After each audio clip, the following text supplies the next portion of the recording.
The briefing room fell silent when the radar signature vanished. Not the comfortable silence of a mission gone quiet, but the suffocating kind that precedes catastrophe. Major Colin Thrace stood frozen at the tactical display, his hand hovering over the comms panel like a man afraid to confirm what he already knew. 8 aircraft had entered the valley. 7 emerged. The missing jet belonged to Captain Alara Voss, call sign Dustpan, a nickname that had followed her from her previous life, mopping floors at Nelly's Air Force Base to the cockpit of an A-10 Thunderbolt II. The other pilots didn't know whether to laugh or respect the absurdity of it. Most chose the former. In the operations center at Bagram Airfield, the silence stretched into its third minute. The wall-mounted screen showed nothing but empty mountains and the green phosphor traces of the remaining aircraft returning to base. Lieutenant Kira sat at his monitoring station, replaying the last transmission. Voss's voice had been calm, almost serene, reporting she was breaking formation to investigate what she described as thermal displacement consistent with underground facilities. Then static. Then nothing. The recording revealed no explosion, no distress call, no emergency transponder. The A-10 had simply ceased to exist in every measurable way except one. 300 miles south, a SEAL reconnaissance team was reporting impossible radio traffic on a frequency that should have been silent. The voice was female. The call sign was Dustpan, and she was directing close air support against targets that officially didn't exist. Thrace had reviewed Voss's file 17 times in the past hour.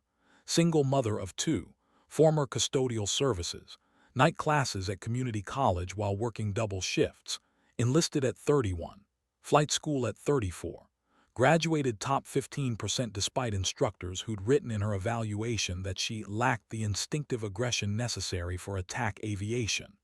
She'd named her aircraft Second Shift and painted a small mop and bucket beneath the canopy. The other pilots found it embarrassing. Thrace found it unsettling, though he couldn't articulate why. Now her jet was gone, but her voice remained, directing fire missions with a precision that suggested she could see things no one else could. The SEAL team leader had used a specific word in his report: clairvoyant. The major pulled up the satellite imagery of the valley where Voss had disappeared. The terrain was lunar, nothing but rocks and shadows, and the skeletal remains of Soviet infrastructure from wars everyone wanted to forget. No place to land, no place to hide, no place for an A-10 to survive. Yet somewhere in that wasteland, Dustpan was flying, fighting, and winning a battle no one else knew existed. The operations officer broke the silence with a question no one wanted to answer. Do we list her as missing or active? The decision would define everything that followed. Thrace looked at the empty radar screen, then at the impossible radio intercepts, then at the photograph in Voss's personnel file. She wasn't smiling. She never smiled in official photographs. Her 2 children stood beside her in the family photo attached to her emergency contact sheet, a boy of 9, a girl of 7, both wearing thrift store clothes and genuine happiness. The father was listed as unknown. The emergency contact was a neighbor. The life insurance beneficiary was a community college scholarship fund. Major Thrace made his decision and reached for the secure phone that connected directly to CENTCOM. Before he could lift the receiver, another transmission crackled through the speakers. Voss's voice, steady and precise, requesting immediate artillery support for coordinates that placed her 30 miles deeper into hostile territory than her last known position. She was moving. She was hunting. And whatever she'd found in that valley had just become the United States military's most critical tactical priority, whether they understood why or not. The radar specialist finally spoke, his voice small in the cavernous operations center. Sir, that's impossible. There's no fuel, no support. She should have flamed out 20 minutes ago. Thrace didn't answer because he was listening to something else entirely. In the background of Voss's transmission, beneath her coordinates and target descriptions, was a sound that didn't belong in any cockpit. It was rhythmic, mechanical, and unmistakable to anyone who'd served in the maintenance crews. It was the sound of the GAU-8 Avenger rotary cannon cycling through its ammunition drum, that distinctive BRRRRT that made the legendary. But the interval was wrong. The rate of fire was slower, more deliberate, as if she was conserving every round for maximum effect, as if she knew something they didn't about how long this fight would last. "Get me drone coverage of that valley," Thrace ordered. "Everything we have. I want to see what she's shooting at." The operations officer moved to comply, but his hands hesitated over the keyboard. "Sir, there's something else. The SEAL team reports that Captain Voss is providing target coordinates for positions they can't observe from their location. She's hitting targets over the ridgeline, targets they didn't know existed until the secondary explosion started." Thrace felt the temperature in the room drop. Not literally, but in that way that happens when everyone simultaneously understands that the reality they'd accepted no longer applies. Alara Voss wasn't just surviving in that valley. She was winning, and she was doing it with a precision that suggested she'd been preparing for this exact mission her entire life, though no such mission had ever been planned. The Major pulled up the original flight plan. The strike package had been routine, 8 A-10s providing overwatch for a ground convoy moving through disputed territory. Voss had been assigned tail-end Charlie, the least prestigious position, the spot reserved for pilots who needed more seasoning or less responsibility. Her aircraft had been the oldest in the flight, the one with the hydraulic system that required constant attention and the avionics that predated half the pilots flying her. They'd given her second shift because no one else wanted it. Now second shift was the only aircraft still in the fight, and Dustpan was the only pilot who seemed to understand what the fight was actually about. The secure phone rang. Thrace answered and listened for 45 seconds without speaking. When he set the receiver down, his face had transformed from confused to convinced. That was JSOC. They've been tracking unusual communications in that valley for 3 weeks. Someone's been coordinating insurgent movements across 4 provinces from a command center we couldn't locate. Every time we got close, the signals went dark. He looked at the radar screen showing Voss's impossible position. "She found it, and she's taking it apart one bunker at a time." The room erupted into coordinated chaos. Map displays flickered to life showing terrain analysis. Communications officers established encrypted links with forward operating bases. Intelligence specialists began pulling every piece of surveillance data from the target area. And through it all, Voss's voice continued its steady stream of fire mission requests, target assessments, and damage reports. She spoke like someone who'd done this 1,000 times, though her personnel file showed this was only her 3rd deployment and her first actual combat engagement beyond convoy escort duty. Lieutenant Kira's isolated one of her transmissions and played it for the room. Her breathing was controlled, professional. No stress markers. No indication of the fuel emergency she had to be experiencing. No acknowledgement that she was alone, unsupported, and operating in terrain that should have killed her 10 different ways by now. She was simply executing her mission with a competence that made everyone's previous assumptions about her seem grotesque in retrospect. "Dustpan to any station. I have eyes on primary command facility. Requesting coordinates for artillery support over." The SEAL team leader's voice responded, breathless from movement. "Dustpan, this is Reaper 6. We are unable to observe your position. How are you maintaining targeting solution?" Brief pause. The sound of the A-10's engines, that distinctive whine of the turbofans that everyone said sounded like an angry vacuum cleaner. Then Voss, "Reaper 6, I'm flying the second shift. I know how to read terrain when no one's watching. Coordinates follow." Thrace felt something shift in his understanding. The call sign wasn't mockery. It was prophecy. Alara Voss had spent years being invisible, working jobs no one noticed, attending to details everyone else ignored. She'd learned to see the world from the perspective of someone who understood that the most important work happens when the lights are off and the important people have gone home. That perspective had just become the United States military's most valuable tactical asset. The drone footage arrived, transmitted via satellite from a Reaper operating at 20,000 feet. The valley appeared on the main display in high-definition infrared. What they saw made three analysts stand up simultaneously. The terrain wasn't natural. The rock formations were too regular, the shadows too geometric. The entire valley was a constructed facility, camouflaged at a level of sophistication that matched nothing in the intelligence database for the region. And moving through that facility, impossibly low, was the thermal signature of an A-10 Thunderbolt II. Its engines burning clean and cool, its movements precise enough to navigate between rock walls that shouldn't have allowed any aircraft to survive. "She's flying nap of the Earth in a canyon complex," the drone operator whispered. "That's not possible. The A-10 isn't rated for terrain following that tight." Major Thrace watched Voss's aircraft bank hard left, align with what appeared to be a ventilation shaft, and fire a single Maverick missile that disappeared into the mountain with surgical precision.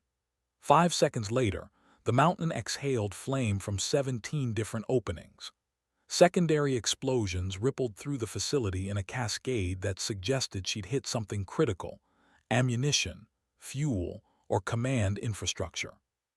The thermal bloom was spectacular, but what caught Thrace's attention was what happened next. Voss didn't climb out. She didn't egress to safety. She descended deeper into the valley, into the smoke and fire, and positioned herself over what appeared to be an exit tunnel. "She's not attacking," Kira said. "She's blocking. She knows there's going to be a ground element trying to escape." He was right. 20 seconds after Voss established her holding pattern, the thermal signatures emerged from the tunnel. Vehicles, moving fast, trying to break contact before air support could respond. They never had a chance. The GAU-8 spoke once, that iconic BRRRT sound, and the convoy simply ceased to exist. The footage showed the 30 depleted uranium rounds walking across the vehicles, with the precision of someone who'd spent a career, understanding exactly how much force was required to accomplish a task and no more. Voss keyed her mic. "Reaper 6 dustpan, valley is clear, you're good to advance." The SEAL team leader's response was immediate. "Dustpan, Reaper 6, we're still 2 clicks out. How did you know they were running?" Another pause. The A-10 climbed slowly out of the valley, trailing smoke from what might have been battle damage or might have been the exhaust from engines pushed beyond their sustainable limits. When Voss spoke again, her voice carried something that might have been amusement or might have been exhaustion. "Reaper 6, when you've cleaned enough buildings, you learn to recognize when someone's trying to leave through the back door. Dustpan out." The operations center remained silent as they watched second shift climb to sustainable altitude and turn toward Bagram. The aircraft was visibly damaged. The left vertical stabilizer was partially gone, hydraulic fluid streamed from the port engine, and the landing gear appeared to be locked in the down position. But she was flying.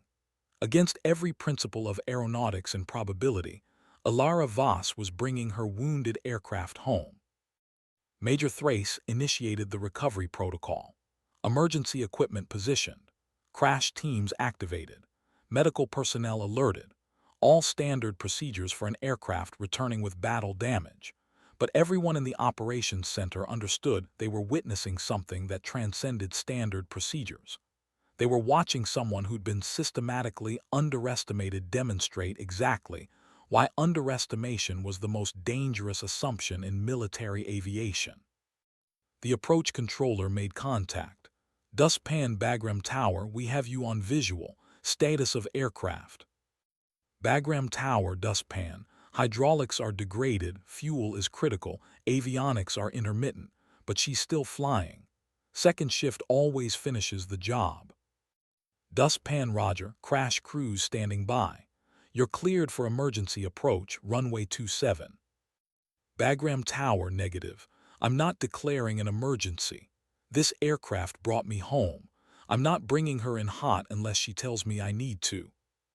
The tower controller looked at his supervisor, who looked at Major Thrace.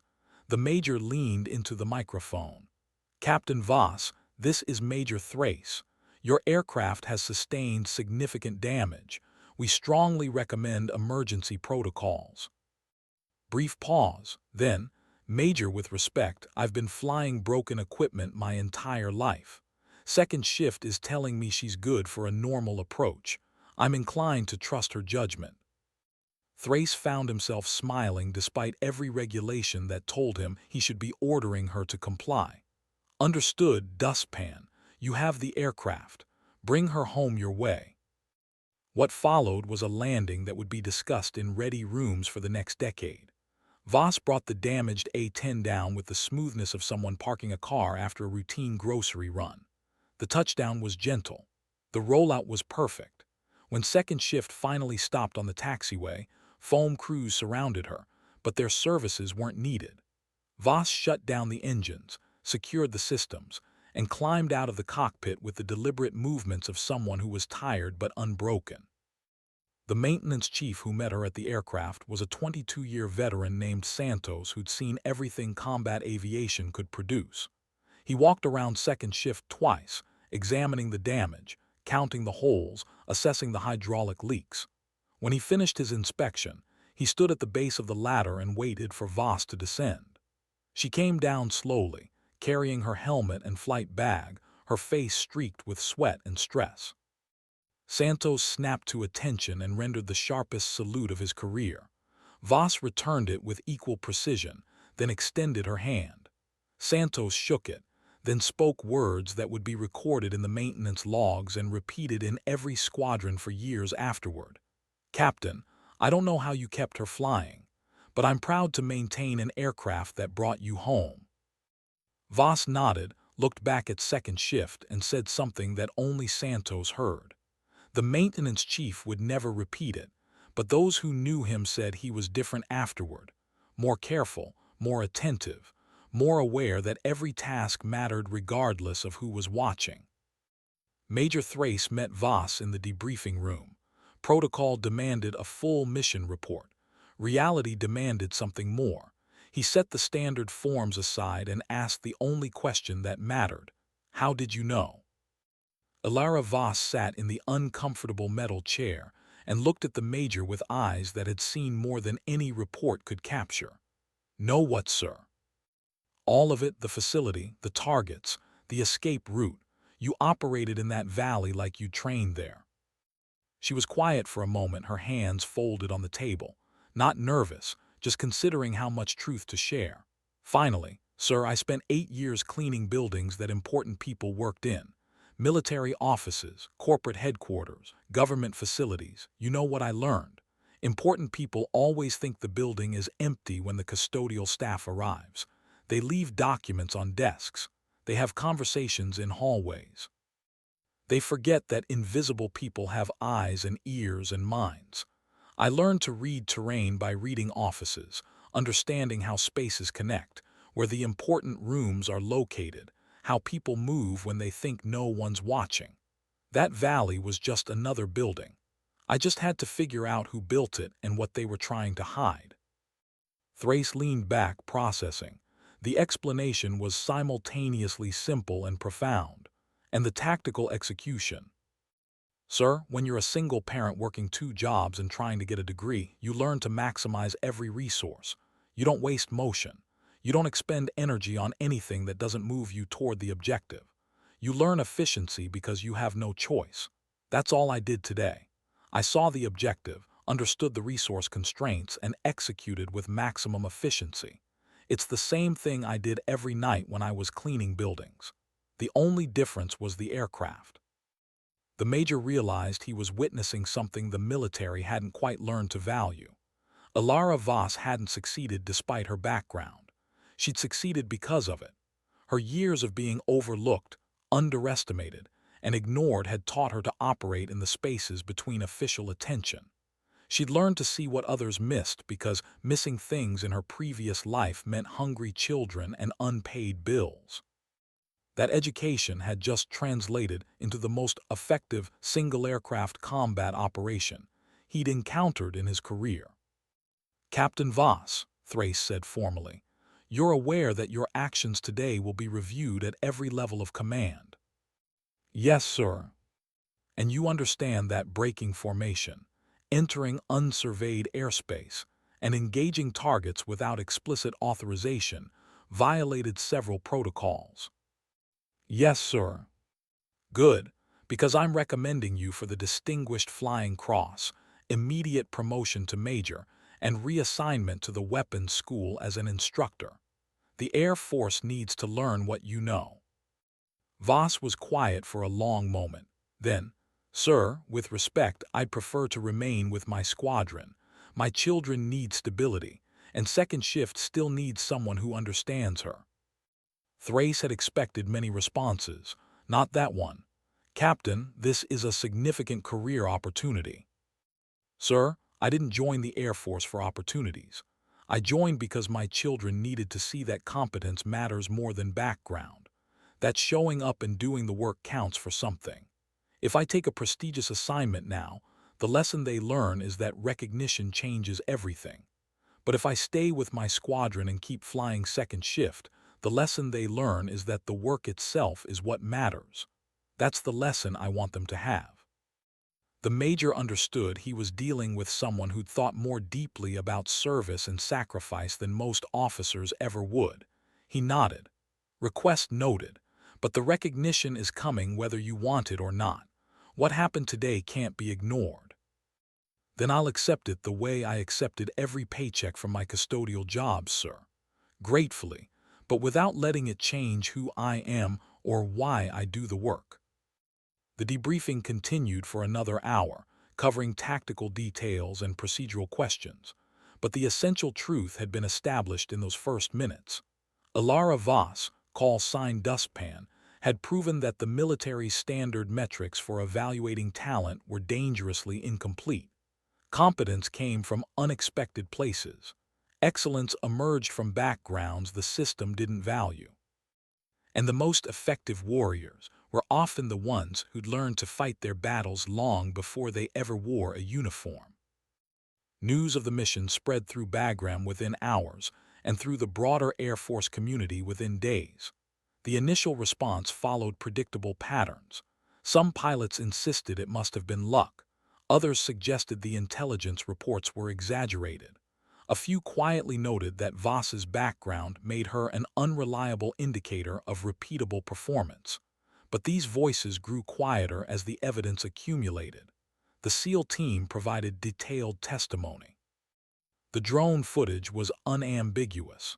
The damage assessment of the facility revealed that Voss had single-handedly disrupted a command network that had been directing insurgent operations across 4 provinces for the better part of a year. The impact was strategic, not just tactical. Major Thrace compiled the mission report with unusual care. He knew it would be read at levels of command where careers were made and broken, where narratives were established that would persist for generations. He chose his words with the precision Voss had demonstrated in the valley, making clear that what had occurred was not an accident, not luck, and not an anomaly. It was the logical result of a competent officer applying hard-won skills to a tactical problem. The fact that those skills had been developed outside traditional military channels didn't diminish them. It amplified them. The report landed on desks at Tactical Air Command, at the Pentagon, and eventually in the office of the Chief of Staff of the Air Force. The response was swift and comprehensive. Within a week, Voss was promoted to major. Within 2 weeks, second shift was fully repaired and upgraded with the newest avionics suite the maintenance depot could provide. Within a month, Dustpan had become more than a call sign. It had become a reference point, a reminder that the Air Force's strength came not from its ability to produce identical pilots from identical backgrounds, but from its capacity to recognize excellence wherever it emerged. Ilara Voss continued flying missions. She didn't seek attention or cultivate a reputation. She showed up, did the work, and went home to her children. Her efficiency remained remarkable. Her tactical judgment remained impeccable. And her understanding of terrain, both physical and human, remained unmatched by anyone in her squadron. Other pilots began requesting to fly with her, not because she was famous but because she made them better. Her pre-mission briefings focused on details everyone else overlooked. Her post-mission debriefs identified lessons that wouldn't appear in official doctrine for years. She taught by example, demonstrating that competence was a choice made every day in every task, regardless of recognition. The call sign stuck. In other squadrons, dustpan might have remained a source of mockery, but among those who flew with Voss, it became something else entirely. It became a mark of respect, a recognition that the most important work often happened when no one was watching, that cleaning up messes required the same skills as preventing them, that someone who'd spent years being invisible had learned to see more clearly than those who'd always been seen. 6 months after the Valley mission, Major Voss received orders for a new assignment. Not the weapons school, not a prestigious staff position. Instead, she was assigned to develop a training program focused on single aircraft tactics in denied environments. The curriculum would focus on resource management, terrain exploitation, and decision-making under ambiguity. It would be taught to pilots from every attack aviation platform, and it would be mandatory for anyone seeking advancement to senior leadership. The program had a name that made Voss smile when she read it: Second Shift Tactics. She built the program with the same attention to detail she'd brought to every other task in her life. The curriculum didn't focus on heroics or extraordinary circumstances. It focused on fundamentals: how to maximize every resource, how to read terrain as a text that revealed enemy intentions, how to operate effectively when support wasn't coming and failure meant death. The students who went through the program emerged changed, not because they'd learned exotic tactics, but because they'd learned to see the battlefield the way Alara Voss saw it, as a place where competence mattered more than confidence, where preparation trumped improvisation, and where the best warriors were often the ones who'd learned to fight while everyone else was sleeping. The program's reputation grew. Pilots who'd completed second shift tactics were sought after by squadron commanders who understood that modern warfare demanded more than aggressive flying and good reflexes. It demanded judgment, precision, and the ability to operate independently when the easy answers weren't available. These were the skills Voss had learned during those years of working double shifts and raising children alone. These were the skills the Air Force now recognized as essential to its future. One evening, after a particularly long day of instruction, Voss stood on the flight line watching the sunset. Second shift sat in her revetment, ready for the next day's training flights. The aircraft still bore the small mop and bucket beneath the canopy. Voss had refused to remove it despite suggestions from public affairs officers that something more dignified might be appropriate for an aircraft that had become legendary. She'd been polite but firm. The insignia stayed. It was a reminder of where she'd come from and why the work mattered. Lieutenant Colonel Santos, now the maintenance officer for the entire training wing, found her there. He'd followed Voss to the new assignment, citing a need to ensure second shift received the care she deserved. They stood together in comfortable silence, watching the light fade over the airfield. Finally, Santos spoke. "Ma'am, do you ever regret it, staying in the cockpit instead of taking a command track?" Voss considered the question. "Every career path involves trade-offs, Colonel. I chose the path that let me keep flying and keep teaching. I chose the path that let me stay close to my kids and show them that success doesn't require abandoning the things that matter. Could I have had a different career? Sure. But this is the career that's consistent with who I am and what I value. I don't regret that choice." Santos nodded. "The Air Force is different because you made that choice, ma'am. Better. The Air Force is different because it finally learned that there are many ways to serve effectively. I'm just one example. There are thousands of others who could contribute at this level if we created space for them. That's what second shift tactics is really about, creating that space." They watched the last light fade. In the distance, a training flight returned to base, their formation tight, their discipline evident. Some of those pilots had been through Voss's program. Some would go through it next month. All of them would carry forward the lessons she'd codified. That excellence emerged from unexpected places, that competence was built through consistent effort, and that the most important battles were often fought by people no one expected to see. Major Alara Voss, call sign Dustpan, walked back to her office to prepare for the next day's classes. Behind her, second shift sat ready, her battle scars repaired but her insignia unchanged. The mop and bucket remained, a small reminder that the sky belonged to anyone willing to work for it, regardless of where they'd started. The work continued. The mission endured. And somewhere in the darkness, another invisible person was learning to see what everyone else missed, preparing for the day when they'd be called to fly into a valley everyone else feared, and emerge victorious because they'd learned the most important lesson of all: competence, not circumstance, determined who prevailed when the sky went dark and only the second shift remained.